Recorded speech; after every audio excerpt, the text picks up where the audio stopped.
Lagi bersama Talkshow Akhir Pekan Terangan Polmix Indo di Jenapur. Pembicara kita sudah lengkap hari ini kan ya.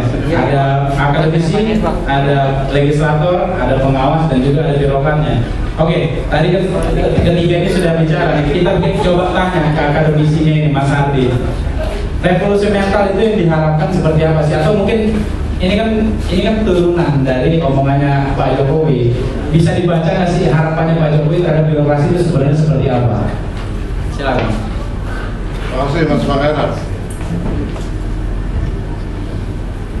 Saya kira memang harapannya mulu-mulu, tapi kita khawatir dalam kaitan memberantas korupsi atau pungli ini sama dengan mengharapkan PSSI juara dunia. Jadi perlu perubahan yang sangat radikal dalam konteks perubahan mental, terutama yang tadi disebut Mas Sohibul di lingkungan birokrasi. Karena birokrasi kita ini tidak saja menjadikan birokrasi sebagai unit pelayanan, tetapi juga menjadi unit ekonomi. Karena itu korupsi maupun pungli berkembang karena terjadi birokrasi menjadi bisnis yang renting. Nah, ini menjadi persoalan dari hulunya, mulai sistem rekrutmen sampai juga pada sistem pelaksanaannya menjadi unit-unit yang memang bekerja dalam konteks ekonomi renting. Nah, dengan demikian memang birokrasi itu adalah satu kekuasaan, pemakaian kekuasaan publik di semua tingkatan yang sudah susah dikendalikan. Nah, pertanyaannya adalah kemampuan sekarang, terutama pemerintahan Jokowi, mampu nggak mengendalikan birokrasi yang sudah mengakar seperti itu? Karena buktinya bahwa juga ekonomi rente di dalam konteks birokrasi ini adalah sudah menjadi bagian di dalam sarana mobilitas sosial. Jadi seorang pegawai baik di semua tingkatan ingin menjadikan gaya hidup sebagai bagian di dalam perubahan sosialnya. Nah, saya kira reformasi misalnya di tubuh Departemen Keuangan dengan memberikan gaji yang tinggi ternyata tidak juga membuat jerak korupsi maupun pungli, buktinya gayus dan lain sebagainya. Nah, demikian juga bahwa di dalam birokrasi yang rente ini tidak terkait langsung dengan persoalan moral. Misalnya soal agama apapun ternyata juga yang dimiliki oleh seseorang tidak membuat dia menghentikan kegiatan punglinya atau korupsinya. Termasuk juga soal pendidikan. Kalau dianggap bahwa yang melakukan korupsi atau pungli itu adalah orang-orang yang berpendidikan rendah, tidak juga, karena banyak pelaku korupsi yang berpendidikan tinggi. Nah, saya kira itu Mas Pangeran. Saya kira penasaran Mas Adi. Ini kan Mas Adi tadi statementnya sangat keras ya, mengharapkan revolusi mental birokrasi seperti mengharapkan PSSI jadi juara dunia. Ini kan kita tahu Mas Adi sudah meneliti masalah birokrasi ini sejak zaman Orde Baru sampai sekarang, kita sampai Presidennya Jokowi. Ada perbedaan nggak sih Mas? Atau memang sedemikian tidak ada harapannya sampai statementnya seperti itu? Nah, tadi yang kami katakan bahwa sebagai birokrasi sebagai unit ekonomi dan kemudian bisnis renting, maka ketika Orde Baru agak mudah dikendalikan karena sistemnya tunggal kekuasaan. Nah, manakala sekarang ini kekuasaan tersentralisasi berbagai tingkatan, maka pusat tidak bisa dengan sendirinya melakukan pengendalian terhadap tingkatan di bawahnya. Nah, meskipun Kementerian PAN membuat suatu standar minimal atau prinsip-prinsip di dalam pelayanan publik, tetapi seringkali itu juga diabaikan.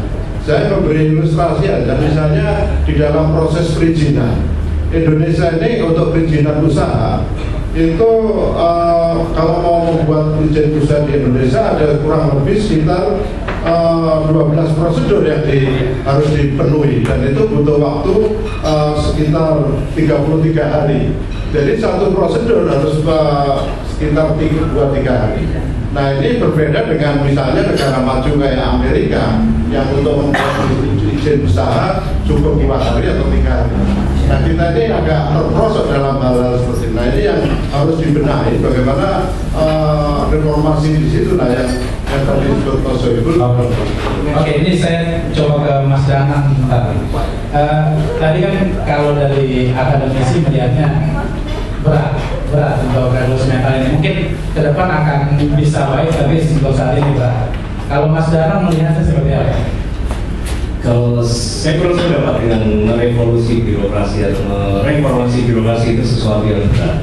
Saya yakin itu pekerjaan yang sebenarnya mudah, tapi selalu dipersepsi berat. Yang mempersepsi berat ya oleh orang-orang birokrasi itu sendiri. Mengapa mereka mempersepsi berat? Supaya tidak perlu direvolusi, supaya tidak perlu direformasi. Itu inti pentingnya.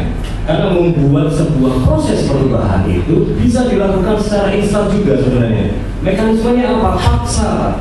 Kita udah capek dengan persuasi, sosialisasi, tidak bisa udah kuno lah pendekatan itu. Saat ini pendekatannya adalah paksa. Mana birokrat yang tidak mau berubah, mana pimpinan instansi pelayanan publik yang tidak mau berubah, ganti, selesai. Dia tidak mau ikut standar kepatuhan Undang-Undang 25 tentang pelayanan publik. Sudah diingatkan sekali tidak mau berubah, langsung ganti saja, nggak usah nunggu peringatan ketiga. Oh ada hak prerogatif kepala pimpinan lembaga, kepala daerah, menteri, kepala lembaga negara untuk mengganti kok. Ini proses pendekatan yang harus dirubah. Maka lembaga-lembaga pengawas seperti KPK, Ombudsman, KIP ini akan menggunakan pendekatan-pendekatan yang kami dorongkan kemarin pada waktu acara kita bersama KPK untuk menggunakan yang lebih mekanisme koersi, paksa, meskipun tidak sampai ke tindakan pidana ya, mekanismenya mekanisme koersi yang pidana. Tapi Ombudsman punya pendekatan paksa yang sifatnya rekomendatif. Pejabat yang tidak mau berubah, yang tidak mau merevolusi dirinya sendiri, mereformasi unit kecil di dalam dia, ganti saja. Dan kita bisa memperkirakan proses akhir dari revolusi atau reformasi itu dalam waktu yang sangat cepat. Oke, kita tidak boleh lagi menunggu terlalu lama. Saya coba tanya ke Bang Ibnu. Bang Ibnu pernah nggak ngerasa dipaksa itu untuk memperbaiki sistem birokrasinya di Kemendikbud? Kebetulan saya kan di front office lah ya, humas ya. Yang maksanya bukan hanya pimpinan tapi masyarakat. Tiap hari kan kita ada pengaduan, ada help desk information, ada loket, ada SMS, ada telepon ya, begitu. Jadi dipaksa oleh masyarakat untuk berubah kan, pribadi saya dan staf di front office. Tapi begini Mas Danang, saya kalau revolusi mental di birokrasi bagi saya sih bukan berat atau mudah, tapi praktis. Mengapa? Begini maksud saya, birokrat itu sudah punya kewenangan ditambah dikasih dana tadi bisa macam-macam, bisa dari APBN, APBD, lembaga bantuan masyarakat, bantuan negara. Sekarang kalau ingin melihat sebuah birokrasi itu berubah, melaksanakan revolusi mental, lihat aja cara menggunakan anggarannya. Apakah berat di belanja modal atau dia berpihak kepada belanja barang? Mas Kaya mungkin dan para pendengar sudah yang tahu. Kalau belanja modal artinya untuk rapat, untuk jalan, SPPD segala. Kalau itu lebih besar daripada belanja modalnya, belanja barangnya untuk bangun jalan, infrastruktur, itu bukan revolusi namanya. Nah, sekarang kita cek APBN yang sekarang sudah di atas berapa persen? 2000. Dari 2000 seluruh APBN berapa persen nih? Nah ini nanti DPR yang jawab. Berapa persen untuk belanja modal? Berapa yang untuk belanja barang? Kalau masih 60 belanja modal dan 40 belanja barang, ya jalan tetap begini, sekolah tetap begitu, layanan tetap begitu, jadi begitu. Jadi disinilah saya ingin mengatakan, di sebuah institusi lembaga publik, saya bukan hanya di birokrasi pemerintah dalam pengertian pusat dan daerah, ini lembaga publik. Pimpinan lembaga publik tidak cukup menyerukan, wahai staf-stafku, ayo revolusi mental. Tidak cukup hanya itu. Si pimpinan harus kontrol bagaimana membuat perencanaan. Apakah rencana-rencana di birokrasinya itu lebih banyak belanja modal atau lebih banyak belanja barang? Kalau udah berhasil menekan belanja modal dan beralih ke belanja barang yang banyak, itu kerasa layanannya di masyarakat begitu. Oke, saya coba lagi Mas Soebul lagi. Tadi kan disebutkan di masalah anggaran itu sebagai bagian. Kalau kita memang susah juga karena revolusi mental ini kan memang masih baru. Tapi kalau kita lihat mungkin tadi kan fondasi-fondasi sudah ada dari awal tahun 2000, melihatnya bagaimana Mas Simon? Ya, tadi misalnya disampaikan ini, saya senang sekali dengan istilah dari Pak Suhadi ini ya. Ini istilah yang sangat sering juga saya gunakan. Itu adalah rent seeking behavior. Menurut saya, salah satu penyakit yang paling kronis di kita ini, khususnya di birokrasi, itu adalah perilaku perburuan rente ekonomi itu. Nah, dari sinilah menurut saya memang tadi sudah dikatakan, justru segala hal yang seharusnya menjadi kewajiban dia melayani masyarakat, di mana di situ dia juga punya kewenangan, justru disitulah dia mencari keuntungan ekonomi. Gitu. Nah, ini rent seeking behavior ini menurut saya ini harus betul-betul kita berantas. Nah, yang kedua, tadi Mas Danan sudah sampaikan, kita tegas saja, yang tidak perform berhentikan. Kan berarti ada atasannya yang memberhentikan. Di atas atasan ada atasan lagi. Ini berarti menunjukkan bahwa revolusi mental ini hanya bisa berhasil kalau diawali dengan sebuah keteladanan dari atas. Yang atas ini harus memberikan teladan, sehingga dengan dia baik jadi teladan, dia tidak segan-segan untuk memberi ketegasan ke bawah. Yang atas ini level menteri atau level apa nih? Menurut saya dari mulai presiden. Oh, presiden. Presiden harus menjadi orang terbaik yang kalau dia melakukan penertiban, kemudian tidak terjadi sesuatu yang balik kepada dirinya. Dia tegas kepada menteri, menteri tegas kepada para dirjen, dirjen tegas kepada para direktur, dan kemudian seterusnya ke bawah. Ada nggak contoh revolusi mental yang dilakukan dari presidennya sekarang? Ya tadi misalnya dalam konteks kalau tadi yang sampaikan misalnya masalah belanja barang dengan belanja modal. Ini kami, fraksi kami termasuk yang sangat concern dengan harus dinaikkannya belanja modal. Kenapa? Enggak, modal. Kita harus lebih banyak belanja modal.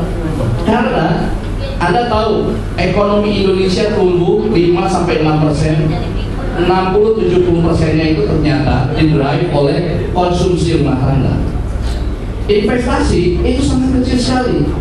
Investasi ini kalau di dalam APBN itulah yang disebut belanja modal.